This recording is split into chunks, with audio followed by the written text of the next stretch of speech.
Bon, à la base, j'ai fait tout simplement des analyses sur deux paires, soit sur le GBP USD et sur le Gold. Ça, c'est l'analyse sur le Gold. Maintenant, c'est quoi la particularité de ce trade? C'est une analyse M15. Une position, donc l'entrée et le renforcement. Maintenant, c'est quoi la particularité de ce trade? Tout d'abord, il faut savoir que dans le canal privé, pour ceux qui nous regardent sur YouTube, j'ai un canal privé à l'intérieur duquel je partage mes analyses trading. Nous sommes 336 personnes. À l'intérieur de ce canal, vous retrouverez aussi des crypto-monnaies que je partage, des crypto-monnaies pépites. Vous retrouvez donc la catégorie Memecoin, les Zoom replay que l'on vient à faire, les crypto-pépites, la partie relative aux témoignages, analyses techniques, des livres importants, les documents, les news dans le marché crypto, la catégorie DeepIn, intelligence artificielle et GamingFi. Donc, à l'intérieur de ce canal-là, si vous voulez avoir effectivement mes analyses à temps, c'est dans ce canal-là que je partage tout. Bien évidemment, l'entrée n'est pas gratuite. Elle est payante. C'est seulement à 10 dollars, 10 euros, soit 6 500 francs. Alors, aujourd'hui, donc à partir de 0 heure, je disais aux membres du canal privé que j'avais effectivement deux visions, notamment sur le GBP USD et sur le Gold. Mais je vais d'abord m'appesantir sur le Gold parce que c'est mon actif principal. Et sur le Gold, qu'est-ce que j'avais en termes d'analyse? Tout d'abord, il faut noter que depuis la semaine passée, j'ai une analyse sur le Gold que j'ai partagée. OK? C'est le bail qu'on a eu à prendre le jeudi.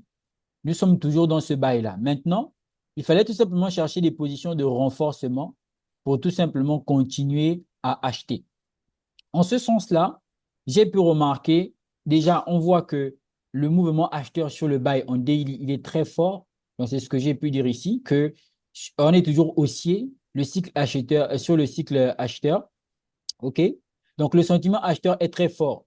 Normal à cause de tout ce qui se passe sur le plan géopolitique. Et aussi, il faut noter que le rallye haussier n'a pas encore pris sa fin tant qu'on n'a pas sauté la liquidité importante qui est visée. Et donc, dans la journée d'hier, soit le lundi, on a tout simplement remarqué que Gold, il a fait cette accumulation cette consolidation qui est ici. Et on a bien vu qu'il avait laissé une grosse liquidité, soit des equal low. Mais pas que, vu que ici aussi, dans cette base-là, il y avait cette liquidité-là qui devait être prise. Donc là, j'ai bien donné les directives de le canal privé. J'ai dit, cependant, suite à cette grande hausse à laquelle nous avons assisté depuis jeudi soir, la semaine précédente, nous avons ce lundi assisté à un manque de volatilité. Donc lundi, il n'y avait pas beaucoup de volatilité sur le gold. Normal, généralement les lundis, c'est comme ça, l'ouverture du marché Forex. Alors, le marché crée une liquidité qui devrait nous permettre de continuer l'achat une fois prise. J'ai cette zone de demand dans le viseur, bien qu'il pourrait y avoir une autre demand plus bas. OK, mais c'était la demand la plus pertinente. Attendez juste toute forme de confirmation avant toute éventuelle prise de position. Quand je dis attendez toute forme de confirmation avant toute éventuelle prise de position, c'est parce que je parle du principe où dans le canal privé, il y a une partie, il y a une section qui est réservée tout simplement à formation trading. C'est-à-dire que formation trading, j'ai envoyé beaucoup de livres, beaucoup de formations dans cette partie-là. Et ce sont les formations qui vous permettent tout simplement de quitter d'un niveau zéro à un niveau déjà assez intéressant en trading. Donc, voici aussi ce que vous pourrez retrouver dans le canal VIP. Donc, normalement, chaque membre du canal sait c'est ce qu'il doit faire quand je parle de confirmation. OK? Donc, on a vu que ensuite, le gold, qu'est-ce qu'il a fait? Il est venu dans la zone. OK? Il est venu dans la zone, il a fait une grosse prise, toute la liquidité a été prise directement ici. Vous avez vu quand il a pris la liquidité qui était sur la medium line, directement, il a fait quoi? Il a commencé à démarrer. Et donc, au fur et à mesure, le trade a tout simplement évolué. Donc, on va aller sur le graphique. Alors, qu'est-ce qu'on remarque? On remarque que depuis notre entrée en 4 heures, vous avez vu que c'est précis, il n'y a pas de bullshit, tout est précis. Donc ici, depuis notre entrée en 4 heures où j'avais aussi donné toutes les directives, voilà, donc nous sommes toujours dans le bail. Nous sommes toujours dans le bail et la zone qui est visée, une fois de plus, c'est laquelle? C'est ce niveau-là. C'est cette liquidité qui doit normalement sauter. Entre-temps, on a pu faire des positions de renforcement et ça, c'était la position de renforcement encore qui était tout simplement attendue. Voici pourquoi j'ai partagé cette analyse-là. Et donc, l'analyse, elle avait été faite tout simplement en M15. Alors, c'était visible, c'est un setup qui est assez classique, propre, tranquille. Ça veut dire, si j'active l'outil des sessions, qu'est-ce qu'on a? Dans l'outil des sessions, on voit bien que hier, donc lundi, euh, on a laissé quoi? L'Asian Low ici. Et cet Asian Low là correspond aussi avec le low de la session de New York. Donc, c'est une belle liquidité à venir prendre. Et certaines personnes ont tradé ici. Donc, elles ont considéré là comme étant une NOB, alors que moi, je considère ça comme étant de l'inducement. Je parle du principe où le prix doit vraiment prendre beaucoup de liquidités assez importantes pour pouvoir démarrer. Donc, toutes les personnes qui ont considéré là comme étant le BOS, alors que ce n'était pas le BOS, c'était, on va dire que ça, c'était une zone trap. OK? Et donc, ici, c'était une fake structure. C'est pourquoi je préfère être patient pour attendre le prix dans cette zone-là. Et une fois le prix arrivé dans la zone, qu'est-ce qu'il a fait? Il a pris toute la liquidité que j'avais matérialisée jusqu'ici. Donc, prise de liquidité. OK. Qu'est-ce qu'on a fait après? On a démarré. Donc, c'est un trade qui est assez classique, c'est un trade qui est assez simple. Quand j'envoie mes analyses, c'est sont des analyses assez simples de canal privé pour permettre à tout le monde de comprendre. Voilà. Donc là, maintenant, qu'est-ce qu'on a? On a que le prix, il est venu réagir dans la zone. Maintenant, regardez ce qui s'est passé. Lorsqu'il réagit dans la zone, après tout le reste, c'est la psychologie seulement. Pourquoi? Parce que vous avez bien vu que il a commencé à faire comment? À partir d'ici, il prend quoi? Il prend des equal ice. Donc, en fait, là, il y a la liquidité qu'il prend. Il prend cette liquidité, OK? On voit bien qu'il vient en prendre cette liquidité. En prenant cette liquidité, il réagit dans cette zone-là, qui en fait est un OB. Il y a un order block ici, là. Quand il réagit dans ce tobé, on voit bien que la réaction se fait directement voir. Maintenant, là, pour la personne qui sait déjà que le mouvement va continuer à bas parce que le biais directionnel, il est bullish et que par même occasion, on a eu à prendre beaucoup de liquidités, il ne va pas avoir peur de ce mouvement-là. Donc, il ne va pas sortir du trade, il va tout simplement conserver son trade. Donc là, maintenant, on va chercher à faire, on va chercher à faire un re-entry. Or, là, on voit bien qu'il y a quoi? Il y a de la liquidité. Le re-entry, moi, généralement, je pars dans les unités de temps supérieures pour voir ce que le marché me dessine. OK? Je pars dans les unités de temps supérieures pour voir ce que le marché me dessine. Et on voit bien que là, il y a un order block. Et ici, tout ça, c'est la FVG. Donc, quand on prend d'ici à ici, tout ça, c'est notre fair value gap. C'est notre déséquilibre qui est là. Voilà. Et donc là, on considère qu'on a une hidden base. Donc tout ça, c'est normalement la zone qu'on doit prendre pour faire quoi? Pour intervenir dans le bail. Et donc c'est à partir de là maintenant que je délimite la zone pour pouvoir prendre une position. Alors il faut savoir que moi, quand je fais mes analyses, je prends position. Quand je fais mes analyses, je prends position. Vous avez vu? Direct, je prends position. Quand je fais mes analyses, je prends position. Je vais pas dire non, non. J'ai confiance en mes analyses. Donc quand je décide d'entrer dans une zone, je rentre directement dans une zone. Donc vous avez vu que mon analyse de base, elle était faite en M15, mais je suis venu en M30 pour voir jusqu'où le prix pouvait corriger comme ça pour être déclenché et buy. Donc, c'est comme ça que j'ai pu sélectionner ma zone là. J'étais en live d'ailleurs. J'ai sélectionné ma zone et donc, directement, le prix a démarré. Donc, le TP, normalement, il est ici. Mais techniquement, c'est comme j'ai dit dans le canal privé, pour les personnes qui ont déjà fait assez de gains, elles peuvent s'arrêter là pour aujourd'hui. Sur Gold, pour ceux qui ont déjà eu leur compte, vous pouvez sortir. Perso, j'ai fait des clôtures partielles, mais j'ai encore des positions en cours. Pourquoi? Parce qu'en fait, en réalité, je suis dans le bail depuis en bas là. Voilà. C'est depuis ici normalement que je suis dans le bail. Là, c'est ma position swing. Et ici, ça peut être mes positions court terme. Ici, ça peut être mes positions court terme. Donc là, on n'est pas loin du TP de façon tranquille. Donc, pour toutes les personnes qui veulent effectivement bénéficier de ces analyses-là, avec à cliquer dans le lien en bas de la description pour rejoindre le canal privé with FX Gold et bénéficier de toutes mes analyses. Mais bien évidemment, c'est pas je ne partage pas des signaux. Moi, je partage la logique, je partage la compréhension. Donc, c'est exactement ça.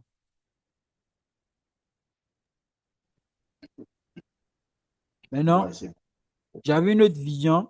J'avais une autre vision aussi, c'était sur le GBP USD. Alors, GBP USD, c'était quoi la particularité? Bah, il faut savoir que, voilà, ça c'est mon analyse de départ. Normalement, j'attendais à ce que le prix fasse quoi? Qu'il fasse un buy to sell. Donc, j'ai eu à faire des analyses sur les news économiques. Donc, c'est tout ce que j'ai détaillé ici. Je ne vais pas nécessairement revenir sur ça. Mais c'est comme j'ai dit, ouais, après avoir fait mon constat sur les news économiques, sur les données fondamentales, j'ai dit, je prévois un buy to sell, OK?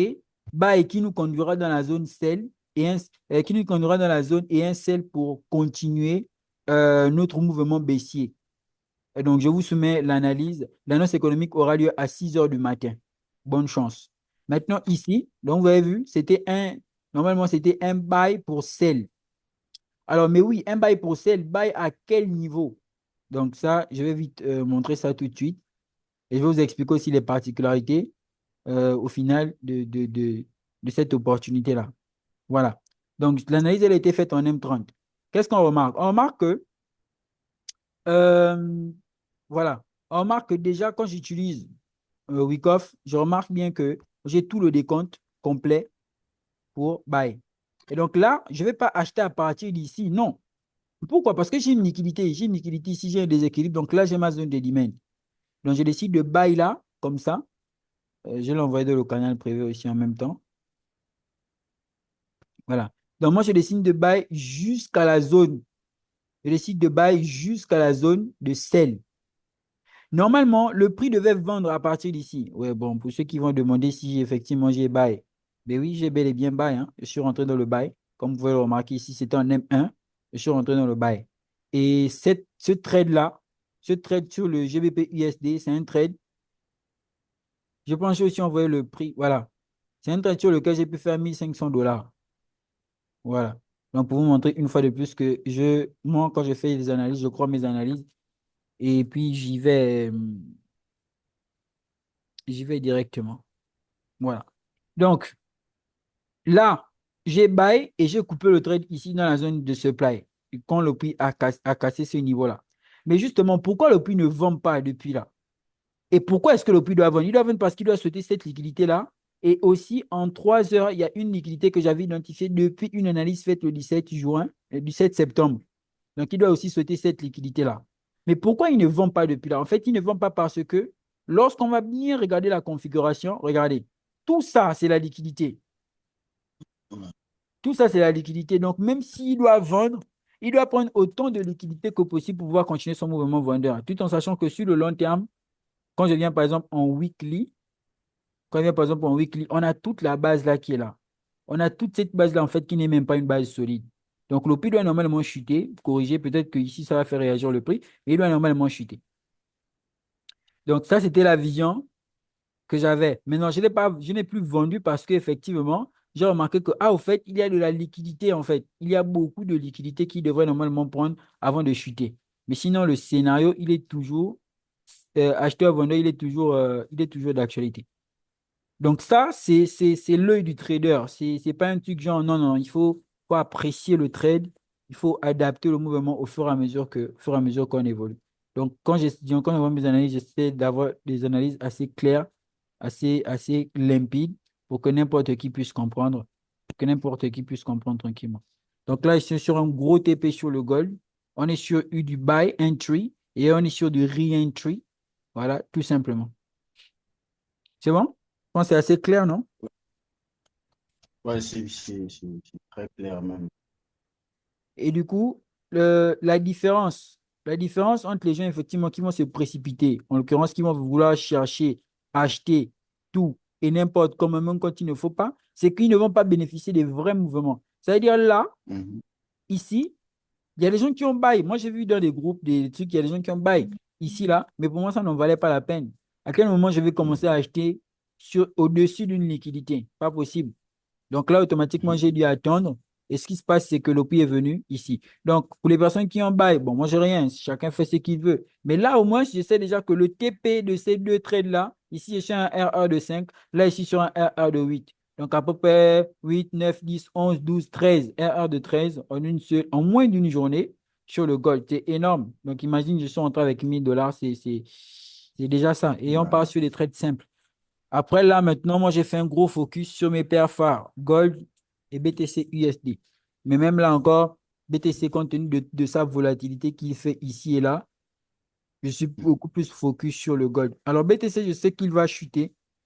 Je m'attends normalement à une chute, mais il ne veut pas aussi chuter facilement que ça. Donc, voici, il y avait cette zone de supply-là qui, normalement, a retenu le prix pour un certain temps. Après, on voit tout de suite qu'elle a été transpercée. Ce qui est venu faire un décompte complet. Donc, techniquement, là, il a fait quoi? Il a fait prise de liquidité ici. On doit normalement chuter à partir de là. Voilà, donc normalement, nous sommes dans une zone vendeuse. Mhm. Voilà. Il est venu Ouais. jusqu'au niveau des $70 000. Bah, ça, Mon scénario de vente, je ne l'exclus pas. En fait, ici, là, cette bougie qui est là, c'est une grande, ouais. c'est un peu ce qui s'apparente à l'IFC. En fait, c'est vraiment une entrée, Ouais, c'est vrai, voilà. c'est vrai. C'est vraiment une C'est entrée directement institutionnelle qui est là. chez Donc, techniquement, on devrait quand il doit pouvoir. vendre. Il a fait impulsion sur les 60 pour les 70 000, pouvoir. Ouais, il a rebondi là, sérieusement. Voilà, donc il est parti vite fait, c'est une impulsion. Prendre les stop loss des gens pour pouvoir faire quoi? Mhm. Pouvoir continuer à Mhm. baisser.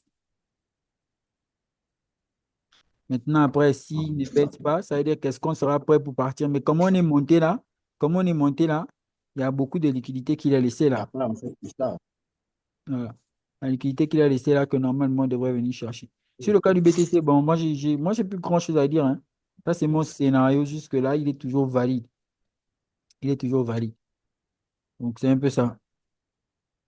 Et donc là, j'ai plus un focus sur le gold. Alors, l'USDJPY, normalement aussi, j'avais une analyse sur l'USDJPY. Voilà. Mais bon, après, je supprime même ça parce que je ne traite pas ça. Voilà, je suis plus focus sur mon gold. Et c'est comme je disais aux gens que le gold actuellement, il n'y a pas. En fait, il ne faut pas se compliquer la tête. Pourquoi? Parce on sait qu'en H4, c'est l'analyse que j'ai envoyée depuis le canal privé. Je ne sais pas. Il y a même des personnes qui n'avaient pas sell, qui n'avaient pas buy. Moi, je ne sais pas pourquoi, mais bon. Après, c'est aussi souvent les gens ont peur. La semaine passée, quand on a fait une grosse semaine là, Mhm. j'avais bien expliqué j'avais expliqué tout le scénario sur le gold. Voilà, c'est là. Elle dit qu'il va venir dans la zone là, il va buy et on va venir sauter ici. Tout le scénario, Mhm. j'avais déjà expliqué. Donc, tout le monde savait ce qu'il fallait faire. Donc, quand il est venu là déclencher direct, tout le monde savait ce qu'il fallait faire. Voilà. Et là, j'ai seulement fait quoi? Des positions de renforcement de part et d'autre. Par exemple, ici, j'avais une position de renforcement. Donc, c'est exactement ça. Jusque-là, on est toujours dans le buy. On est toujours dans un mouvement bullish. Mouvement bullish. Après, tu vois, moi, je prends des positions comme ça. Après, je fais des positions de renforcement. Je laisse sur un long terme, ça court. Et quand je te sors en mode, ouais, un RR de ceci, un RR de cela, je te dis, ah ouais, mais c'est des gros RR et tout. Mais c'est parce que j'ai compris que j'ai pas besoin de beaucoup me disperser. Gold me suffit. Gold me Voilà. suffit. Voilà. C'est juste ça, en fait. Donc, pour trader gold comme un pro, il faut tout simplement avoir des analyses simples. Après, tu vois, bon, moi, j'ai rien contre ça. Il y a des gens qui vont pas trader leur père, GBPY, de ceci, de cela. Mais moi, c'est que le mouvement là sur Gold, compte tenu de sa volatilité, c'est une dinguerie, c'est énorme. C'est un sérieux gain qui est là. C'est un sérieux gain qui est là. Donc, c'est un peu ça, quoi. Ouais, Du super. coup, pour les personnes qui voudront rejoindre, vous savez, en dessous de mes vidéos, vous allez toujours retrouver des liens. En dessous de mes vidéos, vous allez toujours retrouver des liens. Donc, pour les personnes qui veulent me contacter ou bien qui veulent souvent parler avec moi et tout, en dessous de chacune de mes vidéos, il y a des liens. Donc, il vous suffit seulement de suivre les liens là pour pouvoir tout simplement me contacter, parler avec moi. Il faut faire très attention. Dans le jour. Voilà, parce qu'il y a des gens qui prennent, qui veulent se faire passer pour moi et tout et autres pour vous arnaquer. Moi, je suis très accessible. Donc, vous avez vu, par exemple, sur chacune de mes vidéos, si je prends par exemple n'importe quelle vidéo, hein, là, n'importe quelle vidéo, comme vous avez vu dans la barre de description, vous avez vu ici, afficher plus. Vous avez vu, vous souhaitez en savoir plus sur mes services et mes formations, consultez ce lien. Direct, vous tombez sur mon Telegram, on échange. Après, ici, il y a d'autres liens que vous pourrez voir, notamment des liens de... Donc, ça, c'est le trade. Tout, en fait, c'est une chronologie. Si vous venez directement sur la première vidéo là, sans, ici, bon, ça c'est une exception. Si vous venez par exemple ici sans avoir regardé cette vidéo là, il y a de fortes chances que vous puissiez perdre de fil parce que toutes mes vidéos sont chronologiques. Chaque semaine, je fais des vidéos qui expliquent mes prises de position. C'est un peu ça, quoi. N'oubliez pas, l'adhésion au canal privé, c'est seulement à 10 $, 10 euros. Voilà. Moi, j'aime le dollar, hein. Ah, l'habitude. Après, c'est comme j'ai dit, dans le canal privé, c'est un canal de partage des cryptos, performance assez importante. Je prends un autre exemple simple un exemple simple d'IA seulement. Une crypto-monnaie que j'ai partagée depuis, bon, ça, je pense que vous savez déjà, c'est la crypto-monnaie Turbo. Voilà, l'exemple ici de Monsieur Cyril. Voici ses gains de performance. Il a 9 000 $ sur une autre crypto-monnaie que j'avais partagée. Donc, c'est juste pour vous dire que on est là, on travaille. C'est juste qu'on n'est pas fort en marketing, quoi. On ne sait pas crier et tout pour attirer les gens. Mais sinon, il y a des personnes qui travaillent sans faire de bruit. Ouais, Donc, c'est un peu ça. Maintenant, après, tu peux aussi backtester. ouais, ouais. Aussi backtester. Mais toi-même, tu sens que bon, quand tu taffes, ça rentre, ça rentre. Ouais, ça rentre vraiment. C'est trop, trop. La vision de ces derniers temps. Rien de sorcier, c'est juste le travail.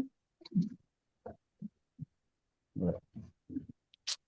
Ah, mais moi, j'ai cours, j'ai trading, formation trading Mhm. avec une team là. Donc, je pense que je vais Mhm. d'abord basculer avec eux. Ok, d'accord. Ok.